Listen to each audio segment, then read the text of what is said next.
ఒకరోజు ఈ అమ్మాయికి ఒక చిన్న పురుగు దొరుకుతుంది.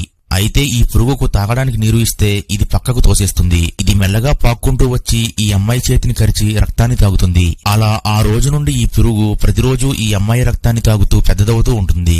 అలాగే ఈ అమ్మాయి కూడా ఈ పురుగుతో స్నేహం చేస్తూ ఉంటుంది. రోజు రోజుకు వీరిద్దరూ బెస్ట్ ఫ్రెండ్స్ గా మారిపోతారు. అలాగే కలిసి ఆడుకుంటూ ఉంటారు. కొన్ని రోజులకు ఈ అమ్మాయి పెద్దవుతుంది. అయినా సరే వీరిద్దరి స్నేహం చెడిపోదు.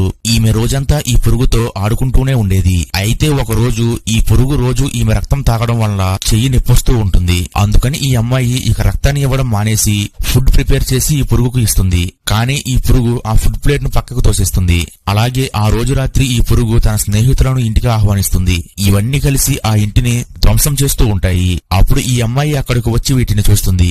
ఈమెకు భయం వేసి మెల్లగా పారిపోవడానికి ప్రయత్నిస్తుంది. ఇంతలో ఒక పురుగు ఈమె కాళ్ళను పట్టుకుని లాగేస్తుంది.